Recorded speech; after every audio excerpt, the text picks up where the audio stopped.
Welcome to the very first captured footage of Empires of Aether. We've got a full round of the game being played before you today. What's going to happen is I'm going to play back the footage that was recorded at an accelerated pace, and I'll stop the video, maybe assess some plays, assess different scenarios that could have played out, and talk about the strategy of certain players and, maybe what they could have done or whether they did something flawlessly, that sort of thing. But either way, we are going to have a winner at the end of the day here. What more can you expect here?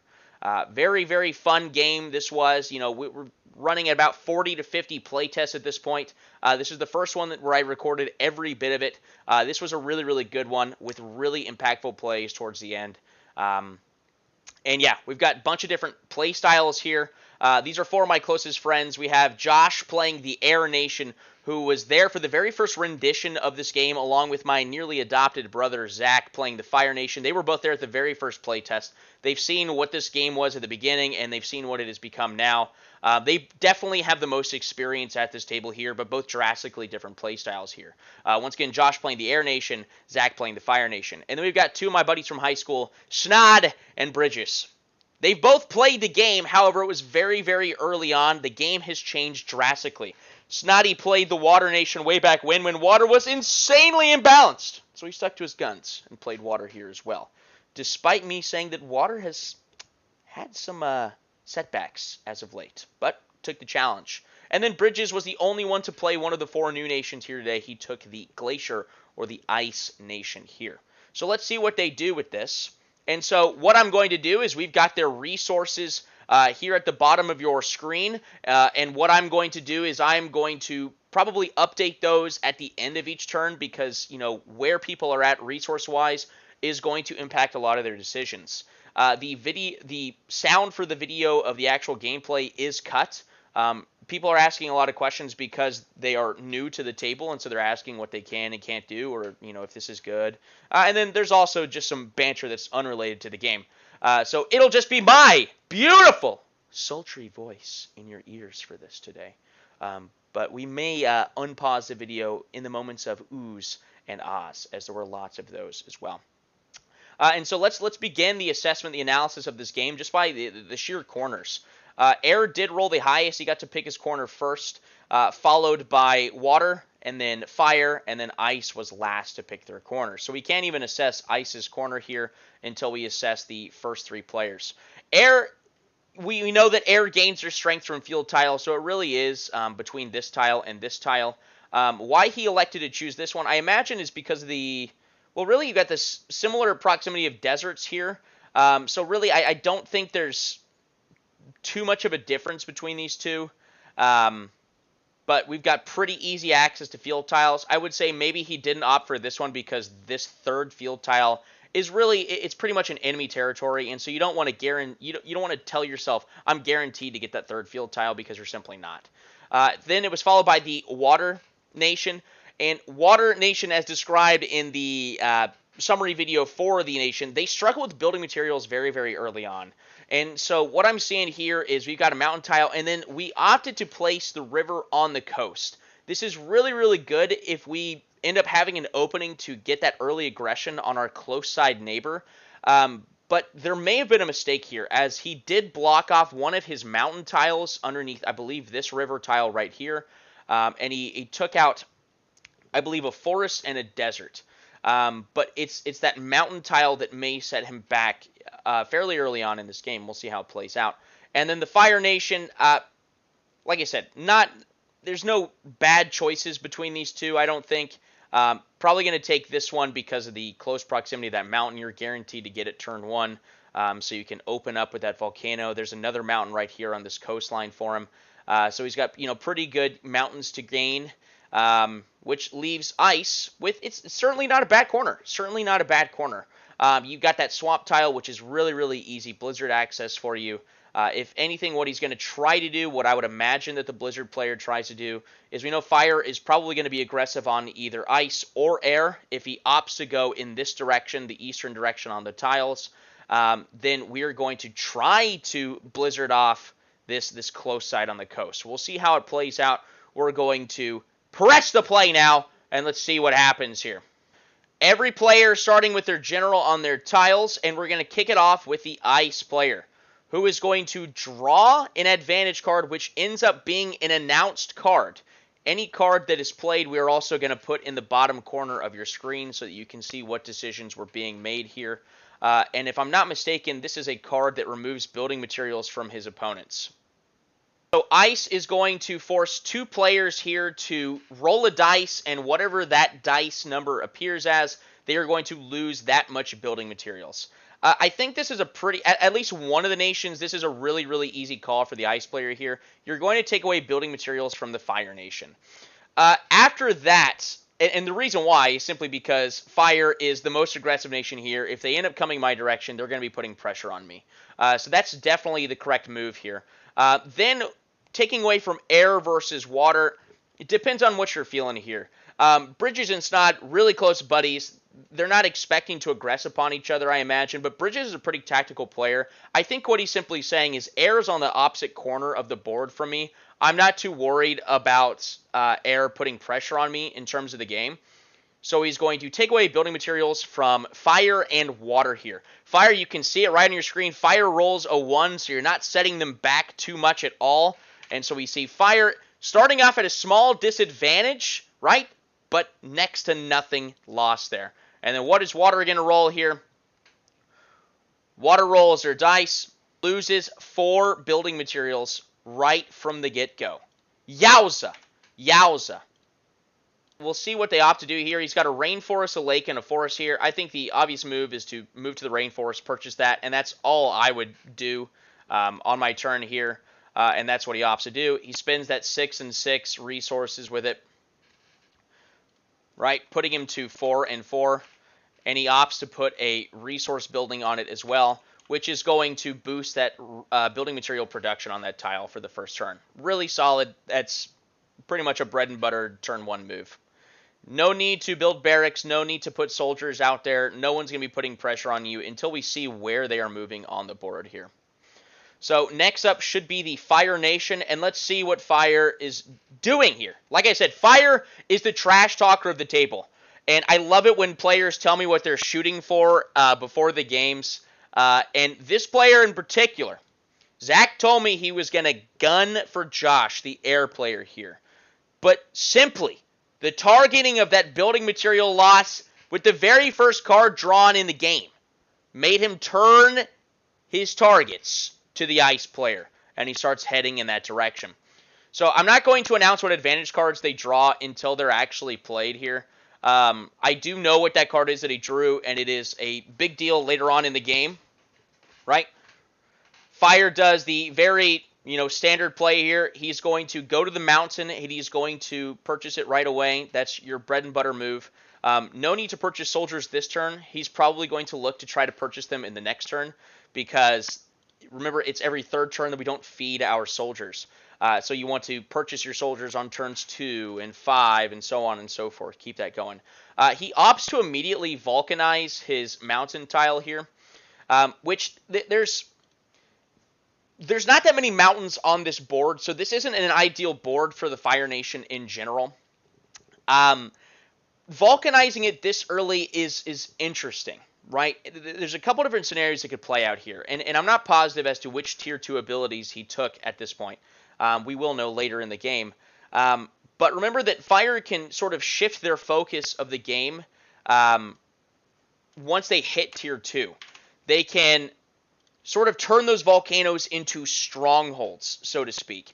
And so you go from being aggressive, being the strongest nation in Tier 1, to being this really fortified nation in Tier 2 and just hoard those resources. And so if this mountain is going to be the point of contention that he wants to hold, I'm not sure. Maybe air ends up being aggressive on him on this side, and he would have wanted it to be this. If he has that Tier 2 ability that weakens opponents that are aggressing within one tile of your volcano, maybe he would have wanted it there. But if he took the Tier 2 ability that just creates a second volcano, then everything I just said is moot, right? But like I said, not too many mountains on this board. He's got a mountain on the far side over here, mountain on the far north side of the board. He's not realistically ever going to get this tile, and then a mountain over here by the Air Nation. So really, he's only got 2 within reach. So It's certainly not a bad move, right? But it's not a 100% I'm going to make this move. Also, there's no pressure to do it turn 1. It's not giving you any additional resources. So not sure what we're rocking with here. Also opts to put a mine on it to increase that resource, that building material production from it. Really strong, first play move. That's what you want to do. Every nation wants to build up their building materials with the first couple of turns.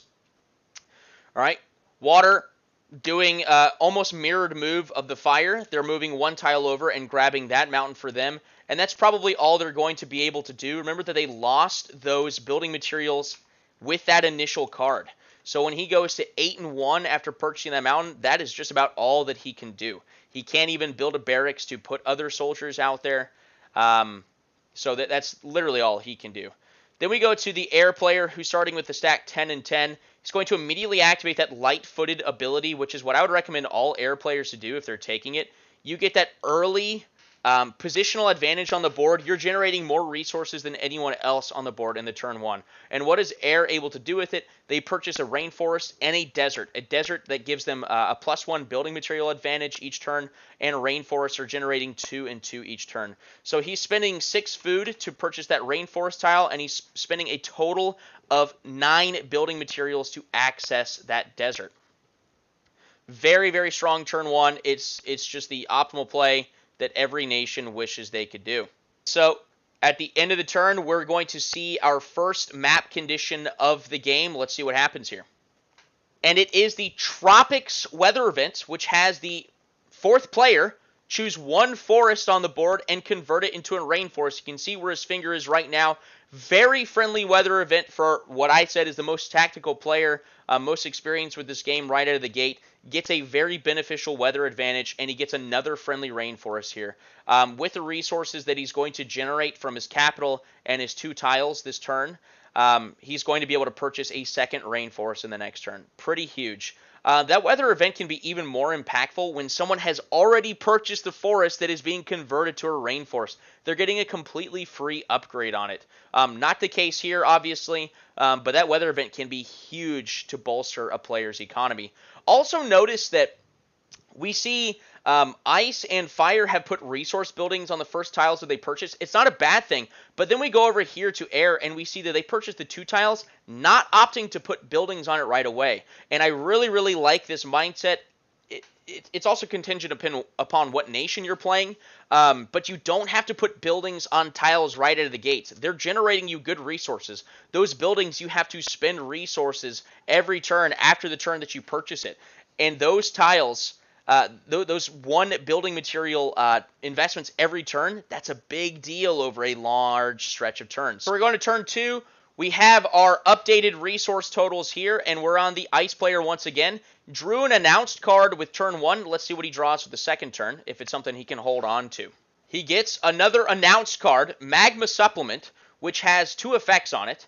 An immediate effect for the current player, which is to put 3 soldiers at their capital, but if the Magma player if the Magma Nation is also in the game, they also get those 3 players with an additional bonus. But because the Magma Nation is not in this game, it is simply Ice that is going to get 3 soldiers here. Pretty huge for the early game because we saw Ice, doesn't have that inherent building material generation, and so they're not going to want to invest in those barracks to put soldiers out on the board too early, unless they absolutely have to. And with the Fire Nation potentially moving at them, which we don't know that for certain yet, even though I did kind of reveal something, towards the beginning of this.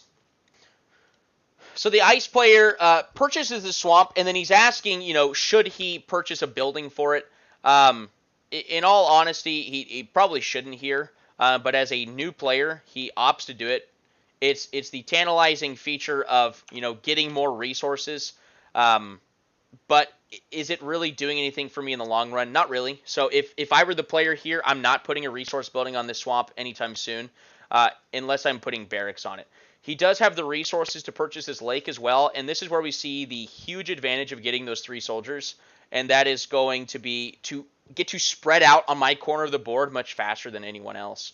And so he purchases the lake as well, which puts him to 4-1. It's a really good idea to spend as much of your resources as you can in this early game, because there's a number of advantage cards that can strip away usually up to 5 of your resources at a time. And we can see that 5 resources can definitely sway my turn or the next few turns here. So next up we have the Fire player. Gets another advantage card, no announced event here. Fire opts to put a barracks on their capital tile, which is smart because he's looking to purchase soldiers in turn 2, just as I said, your strategy with not having to feed your soldiers every third turn. And this move right here onto the field, it pretty much confirms for Ice that Fire is coming at them.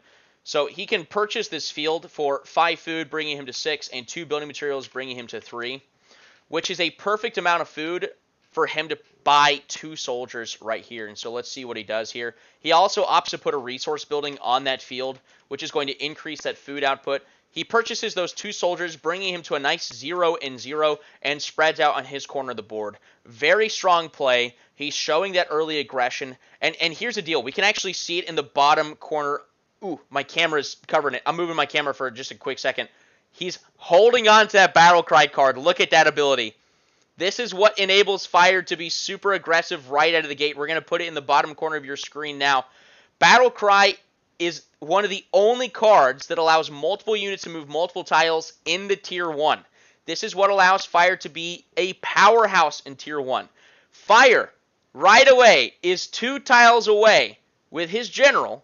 Remember, General has roughly the strength of 3 soldiers in 1 to attack what is currently a 1 soldier defended tile. It is not a guaranteed win for this whatsoever, but it's like a 50-50 shot if we're looking at the math here. And if you're taking a 50-50 shot this early in the game, setting them back, getting a free rainforest tile, and here's the huge deal about turn order. Ice is taking their turn first. Fire is taking their turn immediately after. If Ice doesn't realize that Fire has this Battle Cry ability, doesn't respect it, which I've seen a number of times in this playtest, which me being, the guy on standby who's, kind of influencing the game, kind of hinting at a few things, this is something I'm hinting at, right? I'm saying he has this ability, he's clutching it, you don't want to ruin your game right out of the gate, he has to respect that. So let's see what the Ice player does in response to this. What he needs to do is put maybe just an extra soldier would be enough to probably thwart the attention of the Fire Nation until he can get more soldiers to back up this general. But turn order is huge here. Because Fire can take the rainforest after Ice takes their move, he's guaranteed to get those extra resources for him, which is going to cripple Ice's economy and, really prevent them from being able to respond. So here we have the Water Nation, who is, pretty flush for food already, which that's usually what water does. But building materials is going to be a struggle. He didn't have enough to put a resource building on the mountain last turn because of that early advantage card, so he does the correct play of opting to do it now. Then what he can do, and what he elects to do here, is he puts a barracks on his capital tile, and he's going to start buying out that river. It's not a guaranteed early aggressive move on the Ice Nation, although Ice should feel a little bit of pressure from it. The barracks on his capital tile, right? And with 11 food, that enables him to purchase 1 soldier, bringing him to 8 food, and then each river tile costs 3 food. How is he able to move this much in a turn? One of Water's passive abilities is to, if they enter the river, they can end on any river tile in the same turn. So increase mobility in the river. River is really, really cheap generation for your food. And so because he's got this 8 food here, what he's going to do is he's going to purchase 2 river tiles, bringing him to 2 and 0. Once again, you want to get rid of as many of those resources as you can out of the gate because any advantage card could strip most of your wealth away. So the air player, I think it's a pretty easy decision here. I think it's pretty easy just to purchase that luckily acquired rainforest tile here. Remember that it was generated from that weather event. I think that's a pretty obvious choice here. I know that he doesn't like it because maybe he wanted to put a building on the board, maybe a barracks to get some early soldiers out of the gates. Something that obviously he didn't share with other players, but he wanted to be aggressive with the Air Nation with this. He didn't know who his target was going to be, but he wanted to be aggressive. However, even this 1 number off in his building materials sort of stops that.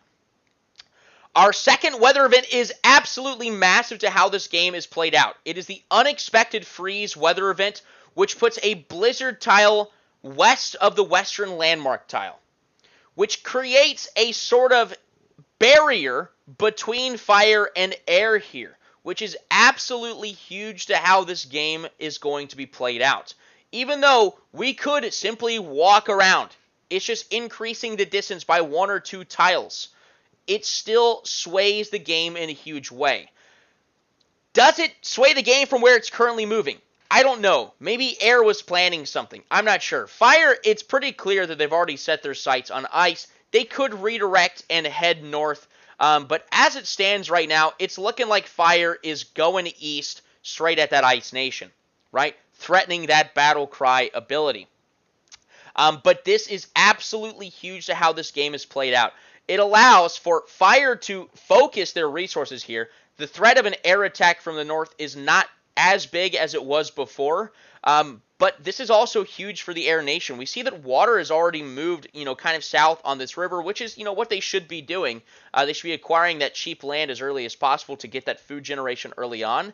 But this allows air to sort of sit isolated in a corner. And this is how this game is so dangerous. We might have 3 people in the mix over here and 1 person just building up. And if that is left undeterred, well then, we know the outcome of this game. So with our updated resource totals at the bottom of the screen, we go to Ice for the beginning of turn 3. Gets an advantage card, no announce card here for him this time. Finally gets one that he can store in the hand. Very, very solid. It's unfortunate when you draw multiple announce cards in a row. Then when your opponent is putting pressure on you, they know that you have no secrets. So I believe he just moved to this secondary rainforest tile right there. Let's hear where... Yeah, that's a rainforest tile. And he's going to immediately put a building on it.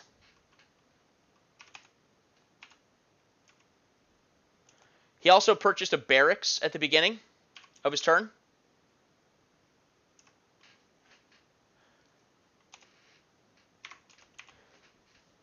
Puts another resource building down as well.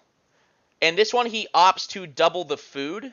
And this is probably the smart move here, although most nations would probably want to double the building materials of that secondary rainforest that they're acquiring, just so that they can keep expanding their territories here. But he's feeling the pressure from not only fire, he's also worried about Water Nation coming down that southern traveling river. He's feeling the pressure from 2 different players here.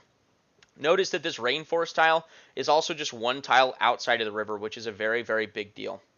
So he's moving his soldiers to tiles that he can't purchase this turn, but he's getting them the priority there for him to purchase them in the following turn. Like I said, all he needs is probably 1 additional soldier on that tile that fire is pressuring with Battlecry right now. Then he's potentially weighing it on his western borders. Maybe he blizzards one of his tiles that the Fire Nation is encroaching upon. That's not a bad move. That swamp tile, as I said at the beginning of the game, is a very ideal blizzard location. It sits just behind that boss tile, but it's a really good distance from your capital tile. It's going to prevent some movement from your enemy. And if fire is threatening this 2-tile attack right here, then that's something that we definitely want to look out for. He decides not to. And part of my discussion was saying, listen, this is not a guaranteed win for fire if he does this. Honestly, if he does this, he's doing a 50-50 shot, which, in my opinion, a 50-50 shot, like this early in the game, you lose your general. And remember, you don't actually lose your general. He's just going to go back to your capital. Not a big deal whatsoever. You go for that win. It's a ballsy move and has huge payout if you win that coin flip battle, right? What Ice should have done is maybe purchase that soldier and put it on that rainforest tile right here. Opted not to do that. Not sure why. Don't remember that part of the conversation. Just maybe stockpiling food to do something the next turn. But either way, he was just hoping that he would win this coin flip here. It's not a bad move, like I said, but the win chance when you put that additional soldier here, it goes from like a 50-50 to like, I don't know, a 70-30 or an 80-20 in Ice's favor if he puts that secondary soldier there. So pretty huge if he just spends 3 additional food in that turn. So we go to the fire player here. Sitting at 7 and 6, he's not feeding his soldiers this turn. Only his 2 soldiers, so it's not too much of a food benefit. But he's already got his soldiers at really good positions to purchase tiles for himself. We'll see what he does here. Aggressively takes the desert and the forest. That's going to put him to 4 food and 0 building materials, so he can't build anything else here. I really like what he does here next. goes ahead and purchases an additional soldier with that remaining 4 food here. And honestly, something I didn't expect him to do. I did tell the ice player maybe he should try to take this next field in the next couple of turns. What does fire do here? He plants his general right there. Ice is not going to be able to take it for free next turn. And he's still threatening that attack. But this time, he doesn't have to utilize that battle cry ability. So he's still taking an attack that is, it's not, out of the realm of possibility for him to win. And he doesn't have to use an ability on top of that. It's huge placement by just moving your general pawn forward. But once again, fire showing that he's got a target. Let's see what water does here. Gains another advantage card. It is not an announced card. Remember, advantage cards can be utilized the first turn that you draw them. And we're going to see that here. If I'm not mistaken, the water player is drawn what I believe to be one of the strongest, I would easily place it in the top 10 strongest advantage cards in the game, especially when drawn this early from the deck. Activating the Summoned Home advantage card forces the Fire General back to his capital, alleviating the pressure from the Ice Nation. Is this an extended hand of partnership? I don't know. Because here's the thing. When another player at the table loses, if another player at the table is feeling pressure, they're going to make bad plays, which inevitably results in their loss, right? When one player loses at the table, it is not many turns later before the player who killed them wins the game. So is this an extended hand of partnership? Maybe. Is this probably more so keeping him alive so that the game can continue for the water player to get into better standing to win the game himself? Probably that. Either way, very funny very early on, and that fire pressure immediately taken off. Let's see if he can somehow get it back and continue that attack in the next few turns here. What the water player really wants to do here is start to move a unit to the market tile. Although my buddy here, very new to the game, the market tile wasn't in the last game that he played. It didn't exist then, so he doesn't know the power that it has with the Water Nation. In the next few turns, Water is going to feel starved of building materials, and we'll see why. It is the ultimate bait of the Water Nation, and we're going to see it. He purchases this lake, which Water has an inherent buff with it, gaining defensive advantages, but also it generates a large amount of food here. So let's see what Water does here. In all honesty, he doesn't need to do anything else with that lake this turn. But what does he take? He takes the Fertile Crescent ability tier 1, which when you've got that early access to a lake, of course you're going to be taking it.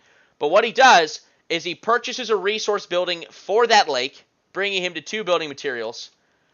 But his tier 1 ability allows him to have a second resource building on that tile. It's generating him a ton of food. But what is it also doing? Sapping 2 building materials from him each turn. Something that he's only producing from his capital and his 1 mountain tile. And if we're looking at this side of the board for him, he doesn't have too many building materials in sight. He desperately needs to be able to purchase this rainforest in the next turn. I'm not telling him what to do at this point. But we'll see if he's able to. There's a number of advantage cards that could prevent that from happening. His economy might be at a point now where he already can't afford it. Right? He's already paying for 2 buildings, the barracks, and that mine on his mountain. I'm not even sure if he can afford it at this point. And so I wasn't telling him what to do here. I kind of told him, like, hey, you might want to, be able to purchase that in this next turn. But he didn't heed my warning here. He also moved his soldier 1 tile more down the river, which allowed him to purchase that final river tile. There's absolutely no problem with this. This is only going to pay dividends for him in the long run. What it does do is it puts him 1 tile away from the Glacier Nation, which creates an interesting dynamic between these 2 players. Is Ice going to feel the pressure from Water? Water only has 1 soldier here, no offensive advantages here. As long as Ice has a unit on this tile, there's no pressure for him to lose it. So we go to Air here, who's at 10 and 11, already owns 2 rainforests and a desert, and he purchases 3 soldiers right out of the gate, bringing him to 1 and 11. And he's going to go ahead and spread them out.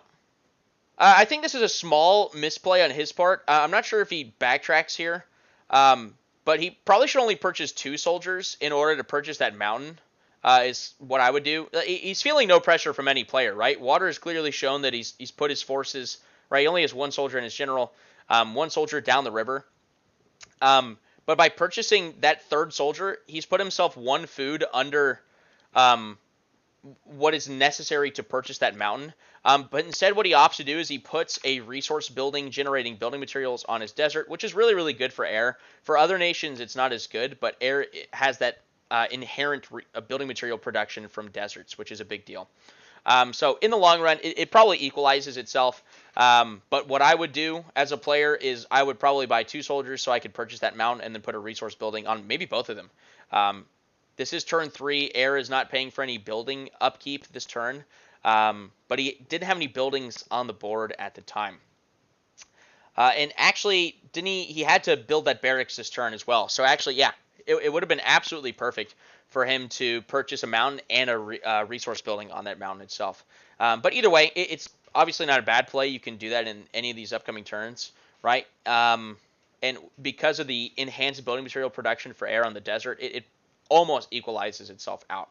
Okay, so now we have our resource totals at the end of the 3rd turn. Let's see what our weather event is here. So a pretty insignificant weather event here, really is just a meme weather event. Bears, where 1 soldier on each owned forest tile is eaten gruesomely.